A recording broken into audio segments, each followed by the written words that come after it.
Hello YouTube, Liverpool fan in Japan here, the Miyazaki man Sai. We've just done in Bournemouth 4-0. Now I predicted the right amount of goals, I did say 3-1, but 4-0, I'll take it. 2 from Jota, 2 from Nunez. It was an absolutely emphatic display, especially considering we were 0-0 at half time. But actually, there's a key point to that because I think Jurgen Klopp sets up Liverpool slightly differently in the first half than he does in the second half. So a lot of containment in the first half. See what the opposition do, then he relies on his man management, his tactical variations, and his firepower off the bench and personnel. He has so many tools at his disposal this season that it's almost worthwhile containing the opposition in the first half. See what they're doing, go into the break with renewed vigour because you know exactly what they're doing, and now you have the right personnel, the right tactics, and the right adjustments to dominate the game second half. Then you go gung-ho, siege mentality second half, and absolutely do them in. 4-0, that is the result. Nunez started on the left-hand side. We were very, very close in the lineup as well. Only one player out of position. I predicted Harvey Elliott on the right-hand side, and possibly a Gravenberch in the 8th position. However, Diogo Jota started, and what a start it was. He is our most clinical striker. Absolutely pure instinct in terms of finishing. He's so good, he can even assist himself. We'll get into that in a second. Let's go into player ratings, and here's the lineup that Jurgen Klopp started with.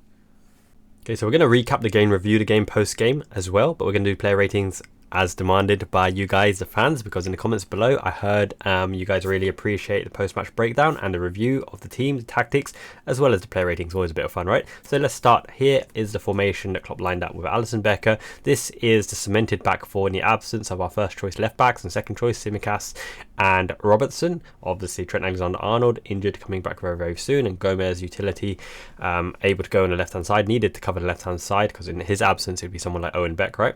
So Bradley, a stalwart at a right back, up and coming, high potential, player of the season last year, very, very good. His loan was very, very successful. McAllister are holding 6 in the absence of Wataru Endo, holding the role admirably. Elliott in a right-sided 8, where he first came into the Liverpool team, broke into prominence, and Jones on the left-hand side. Nunez started on the left wing, Jota in the centre, and Lucho Diaz on the right-hand side. So the thinking behind this is Lucho Diaz, classical winger, 1v1, is right-footed, plays more of a kind of playmaking wide role. Now he doesn't have the most effective left foot, unfortunately. He can dribble with the left foot, but he can't really shoot as well with the left foot. Jota can shoot off both sides. He's a poacher, he presses from the front, he's very game intelligent, so he knows how to lead our press. And Nunez able to pin the opposition on the left-hand side. But one strategic element that I really enjoy about Nunez on the left hand side is it allows him to get into the game more, get more touches, work within the inner third of the opposition half to allow him to get the ball, get comfortable, get his touch on point, and get the ball in a half turn on a little pocket of space without someone constantly on your back or challenging you in the air or being required to hold it off or lay it off or try to spin. So Nunez on the left hand side is predominantly to get him in the game, also to pin the fullback back, and physicality. He can beat the fullback down the line with a left footed lofted cross, a little dink, or come inside to try and shoot or link up the play as well. So that is how Liverpool predominantly set up. Elliott going into the half space here, obviously because Lucho Diaz will go more around the outside, so it's just kind of standard setup as well. And Jones is a roaming playmaker, receiving the ball, playing the ball. McAllister, what a pivotal role in this one, because he was required to break the lines with the forward passes, and he did that job very admirably, very successfully. But also he cleaned up a lot in this match. He absolutely swept anything residual in the midfield as well. So anytime they broke the first press, broke the first tackle, McAllister was there to clean up. Absolutely dominant display, and we're going to talk about man of the match in a bit as well.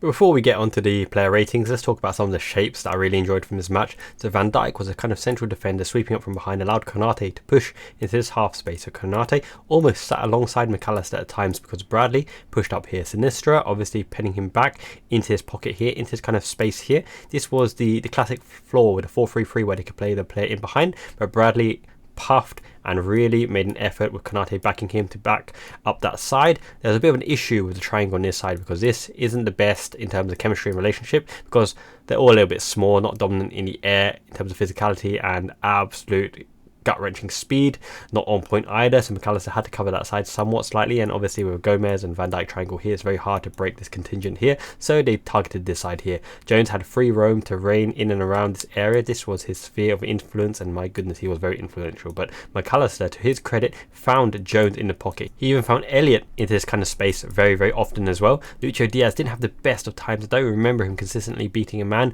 or even getting the ball much in terms of allowing Elliott to cut inside or playing a 1-2 or pop in behind. So I don't think this triangle particular worked. But saying that, obviously, you know, the names are just kind of shuffled into place. Lucho Diaz on the right and Bradley into right back. So you wouldn't expect the best of movement there. Nunez getting a lot of touches in around left-hand space because Gomez can obviously play him down the line. But additionally, Jones takes a lot of pressure away from this area because of the fact that he naturally attracts the ball because of his ability to hold on to the ball and play the ball around, which allowed Jones to receive the ball off McAllister and then get Nunez in, and Jones popping into that space as well.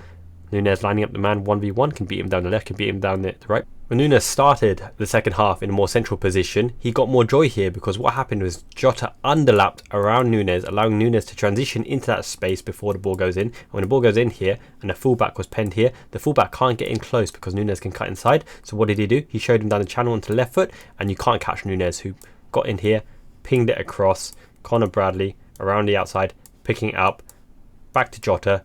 Jota, knowing that the opposition is going to block his shot straight away, he scuffed it with a slice to bring himself into the position here because he is sharper than anyone else to react to the ball and finish with aplomb.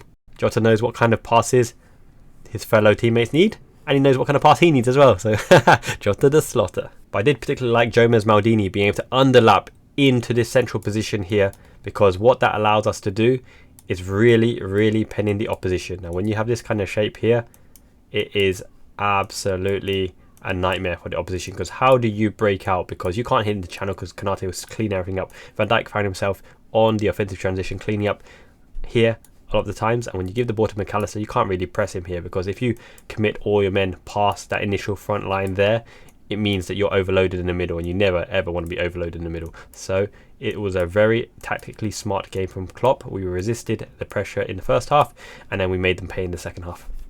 But first and foremost, Alisson Becker. Now, very rainy, very blustery, kind of greasy ball. The ball went out of play a few times, but overall pretty solid and not much of a threat. Now, I mentioned in the match preview, of all strikers, the type of striker that Van Dijk and Konate would love to play against is Dominic Solanke, because Dominic Solanke is well-rounded. He's almost like a James Beattie kind of striker, Edin Dzeko. Decent in the air, good physicality, pace is okay, hard-working, can run the channels as well.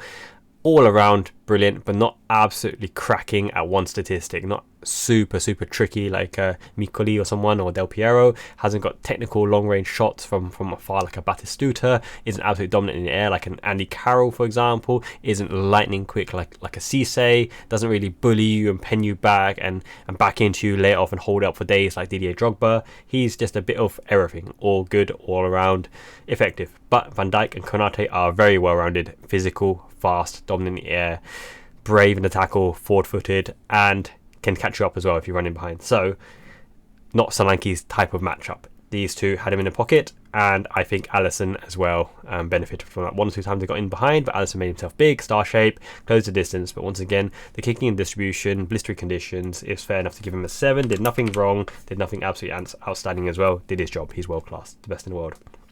Connor Bradley against Luis Sinistria. I think tricky winger. Hard to give him too much criticism because youngster coming in, admirable fullback, knows the role inside out, can go up and down the channel, can link as well. He's pretty effective in the final third as well, so he goes up and down the line. Obviously, Elliot covering for him isn't the most big. This side is very chibi, very small.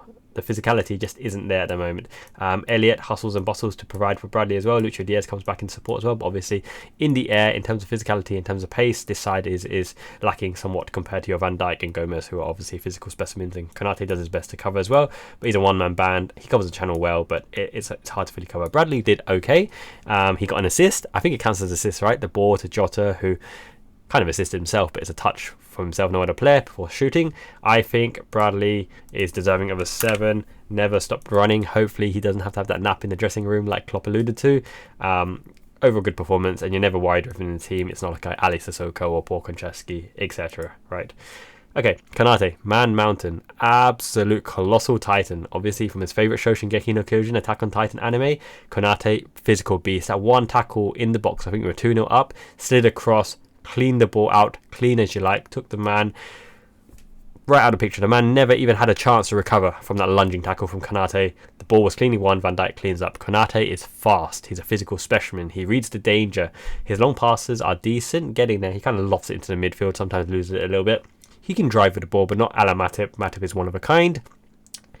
But overall, he's an absolute physical specimen that's more front-footed than Van Dijk, because Van Dijk sweeps up in behind. He's more of a box defender. Konate is the imposing front-running into the dual pivot space, with Van Dijk cleaning up behind him. So in that regard, Konate did everything as expected, and I really enjoyed his performance. He could have been man of the match, but I've given the man of the match to someone else. But absolute dominant. Let's give him a 9. Deserves it. Similar to Van Dijk, cleaning up, back on form. He is looking imperious again. He may not have the absolute blistering world-class sprinting pace that he once had before Pickford did in his knee, but he's getting back to form, and class is permanent, and he's the leader as well. He leads by example, and he's cleaning up shop. Great solid game, nothing spectacular. A few decent long balls out from the back, cleaning up when necessary. A few loose balls here and there as well, but overall solid, and we kept a clean sheet. So let's give him an 8. Gomez had a slightly tricky first half, some wayward passes as well, but the good thing about Gomez is he goes and he goes and he goes, and he even went right back towards the end of the game when Owen Beck came on, and you're going to be getting a reliable performance out of him. And the amazing thing from Gomez is how much of the ball Gomez actually receives. The team trusts him to distribute and move the ball around. Remember, he even inverted into the dual 6 pivot system when he was coming at right back in absence of Trent, or when he was subbed in for Trent for the cup games as well. So Gomez is becoming increasingly confident on the ball, and it's something you wouldn't have imagined at the beginning. He was a great physical player, rapidly fast, decent in the air, great at covering. Him and Van Dijk in the centre-backs positions got us a really good partnership for the duration of that particular season. But now he's actually getting more and more comfortable with the ball, and he's developed a great delivery as well, especially from the right-hand side, which we've seen Jota heading the ball last season, and today into Nunez to slot it in as well. Crashing it in, let's call it bundling it in, crashing it in, rifling it in, it doesn't matter. When the ball comes to Nunez, directioned it right into the corner. Unstoppable, unsavable, great placement. And there's two sides of Nunez today. We'll get into it in a second, but ultimately, one of them was without thinking, reaction, open your body, slot it in. The other one was let the ball come onto your foot and use the intelligent pace on the ball and direction to buffer it in. You don't have to go full power, you just have to make clean contact and it'll go in, as long as you position it right. Neto, no chance. So overall, slightly shaky first half, great assist on the second ball. Overall, I'm happy to give him a 7 because his backline once again kept a clean sheet, which is very impressive. Now here is my man of the match straight away, which you know he's going to get a high rating, right? Because McAllister needs to be protected in 6th position. He's not the fastest, he's not the tallest, the best in the air. Wataru Endo is better in the air than McAllister, and also Wataru Endo is good at shielding the ball with his body. But that's one thing I really enjoyed about McAllister's play today. He was very impressive in getting his back and body in position, his ass in the way, kind of ass to grass when you're doing that squatting position, to shield the ball, rotate the ball, and then progress the ball. His progressive balls were excellent. And also, when they broke our press, he was right there to clean up. So if they bypassed Elliott or bypassed Jones, McAllister was right there, right on point, closing the lanes, and boom, in you go. That front-footed, incisive, lunging challenge when the opposition hasn't got full control of the ball. McAllister won the ball time and time again. Super impressive stats. Distribution of the ball was excellent. A metronome, a tempo maestro. He slowed down the game when necessary, got our players back into position, moved the players into position, made up players' minds for them by putting the right backspin on the ball, by putting the right curvature on the ball, putting the ball onto the left foot, onto the right foot, inside the opposition, in and behind opposition. McAllister, absolute dynamo, magician midfield. Everything good went through him, controlled the whole narrative of the game. So McAllister also gets a 9 as well. It's very hard to give out a 10 because 10 has to be majestic, out of his world performance. If he scored that screamer that he scored in this game, he would have got the 10. But 9 is fair. 9.5, 9. Let's not do halves. We could do halves if necessary. And then Harvey Elliott struggled to get in the game a bit, didn't really have technical proficiency. One good chance, broken down the right-hand side, crossed it in the right foot, ballooned it over the bar. Bit of composure, the surface and the ball, you know, there are some excuses here and some variables at play here. But the good thing about Elliott, right, he always showed for the ball and always could take the ball under pressure. Now, he didn't do much with the ball in this particular game. He hustled, he bustled, he pressured the opposition. He's part of the compact press, and that side was the weaker side of the two. Lucho Diaz, Harvey Elliott didn't really combine to great effect, and we were missing something on that side of things. But ultimately, we still kept a clean sheet. Conor Bradley, Elliott and Luis Diaz at a right-sided triangle with a pressing on that side channel limited the chances somewhat, and when they did get through that initial press, Man Mountain Konate was there to block the lines. So Elliott, not his best of games, but nothing detrimental to our overall effort. So I'm happy to give him a 6 in this particular game. Now, Curtis Jones, what an evolution of Curtis Jones. I think no player in this Liverpool team suits the word balanced more than Curtis Jones. He is a supremely balanced footballer, not just a midfielder. His defensive work rate and effort and pressing counter-pressing, transition on the defence and on the offence, taking the ball under pressure, taking the ball in space.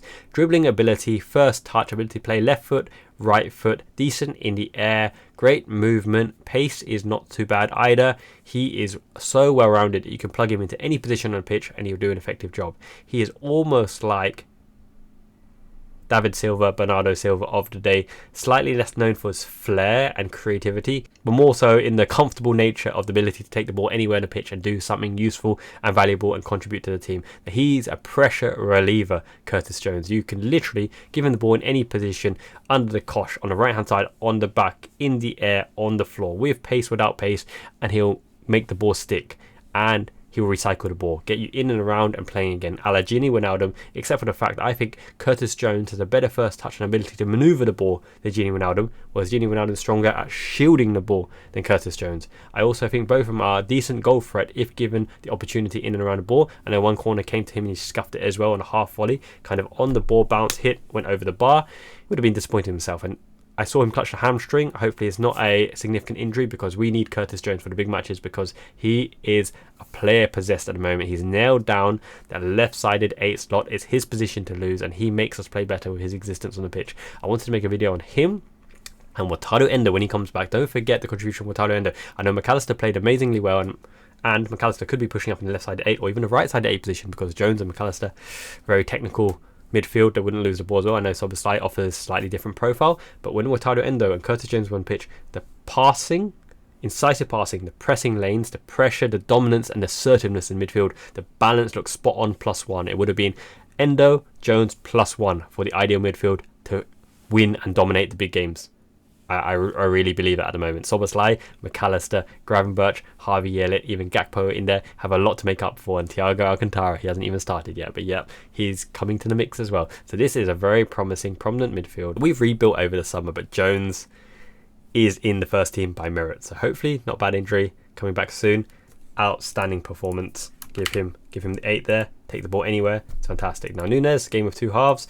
Didn't have the most joy down the left hand side in the first half, but in the second half when Klopp moved him centrally, right, to cause havoc, he's more akin to the game because he's had his touches already. He can maneuver, is just his existence, manoeuvring the centre halves and the full backs. It's very hard to keep track of him because you don't want to give him too much space, because he'll run at you and he can beat you on both sides. You don't want to back into him because he's quite decent at turning and street balling on the floor as well.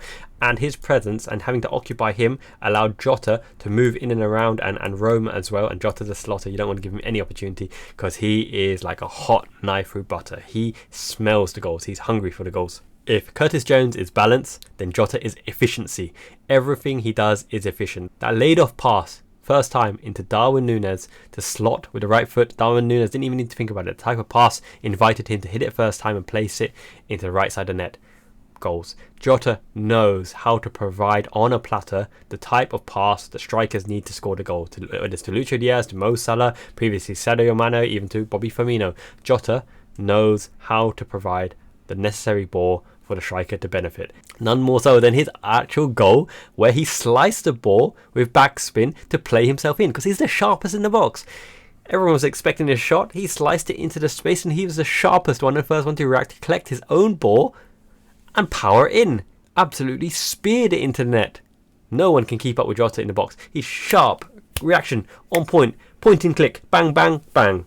In you go, in the goal. So, Jota the Slaughter, essential to our team play. Super underrated in terms of right up there in the top tier of Premier League strikers. But the amazing thing about Jota is he doesn't even deserve to start all of the matches, just because, depending on what Klopp wants to do as a function, Jota's efficiency coming off the bench is absolutely maniacal as well. You could have him as your secret weapon off the bench to win you the match, or on the pitch to win you the match. Sometimes you have other players breaking down opposition, battering on the door, ramming the door, hitting that barn door again and again with that banjo until the banjo string snap, and then you bring on Jota to absolutely shove that banjo right through the barn door into the goal. So the plan very well could be Luis Diaz, hassle, sidestep, harassing, pushing, pressing, similar to Jota, pressing from the front and Nunez causing chaos as well, knacker the opposition, and then you bring on the firepower, the additional legs, the direct running, the stickability of Gakpo and the passing ability of Gakpo to finish them off, to do the job. So Klopp really has firepower in his midfield, up front, and the backline is solid. Now that is a title winning pushing team, which means that the variations tools at disposal, which is why Klopp really siege your mentality after the second half, because you've nullified the opposition and then you really go for gung-ho, and it also gives the energy in the legs for the new players arriving with a renewed tactical insight from Klopp and the team. It's really, really hard to contain. But overall, Lucho Diaz didn't have the best of games, wasn't the most penetrating. Right hand side was a little bit weak, so I'm happy to give him a 6. Jota, absolutely clinical. Assist, 2 goals. Any other day he could be man of the match as well, but Alexis McAllister really controlled the narrative. I'm all about the narrative and the flow of the game. Now, if you can play to your strength, then you have this type of player who really dictates the play. Juan Román Riquelme wasn't the fastest, but technical god, number 10, Villarreal and Argentina. There's a period in time we just give him the ball and he does things. Give him the ball and he does things. Same as Totti, same as Zidane. The world, it's like a sphere, a gravitational pull. The game just revolves around them. You know you need to man mark them and nullify their influence, but there's nothing you can do because they're just on fire. And in that case, McAllister was that in this game. Jota gets a 9 as well. Very, very clinical. Very great performance. We know he's a good shooter. We need to keep him fit. And Darwin Nunez for his hustle and bustle and efforts and 2 goals, 8. It doesn't matter if he's not scoring, he is scoring. He scored 2 today. Amazing finishes. Bang and bang. Nunez, never discount him because he's always has a goal contribution. Now he's on double digits for double metrics, assists and goals. Okay, so this is fantastic. I'm going to give Jurgen Klopp, let's give him the cone and the ball. Jurgen Kloppo, let's give him a 9 as well, because this is not an easy fixture to come back to after an international break, 10 days.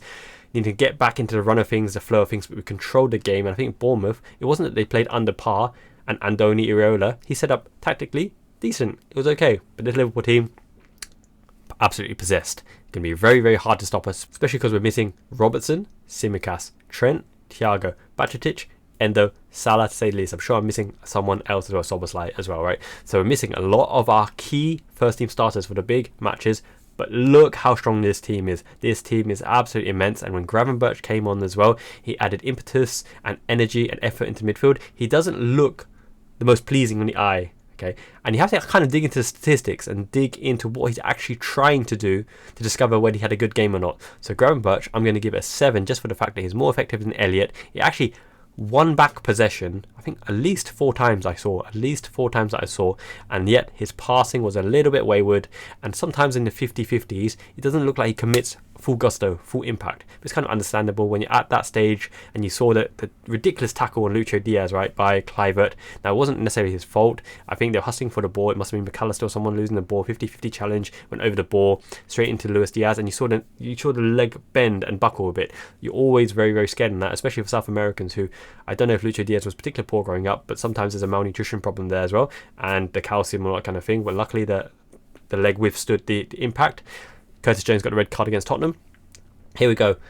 The most difficult challenges for Liverpool's title aspirations are Manchester City, backed up by PGMOL and VAR, and the most difficult mid-boss, right? The one you have to overcome to get the result no matter who you're playing, especially if you're playing Man City, is Paul Tierney in the VAR room, because something about that combination always means Liverpool are going to get an absolutely ridiculous decision per match. They even reviewed that Kluivert challenge and determined it wasn't even a yellow. Go figure. Jota was pushed in the box into a tackle where he was knocked over as well. It looked a very obvious penalty to me, but then again, questionable again. Didn't get anything for that. I think even Bobby Clark, when he went into the box, there was a challenge, a legitimate challenge on him. Now, the momentum might have taken him down anyway, but could be questionable. I don't know if VAR even checked that one. So, and 8 minutes in this match as well. I know you got to account for every single second, every single minute as well, but I think we got like 2 injuries, at least 2 injury doubts in that extra time period as well. So a lot of these kind of metrics just add up into an overall narrative that Liverpool aren't getting the cut of the green on some of the appointments in the VAR and referee positions, but also on decisions on the pitch. Now, if it was at Anfield, would the decision be different? Would it influence? I don't know, but it just seems a little bit suspicious how so many rack up onto Liverpool. There's 12:30 kickoffs, the red cards that were a red card early in the season, but nowadays they decide not a red card. How can you change narrative in the middle of the season? You just can't do that. It's not a level playing field. The goal by Lucho Diaz scored against Tottenham, which was a world-class, amazing rifled shot into the left-hand corner, chalked off as well. The fact that Kluivert didn't even get a card here, we didn't get the penalty either. It is mounting up, but what can you do?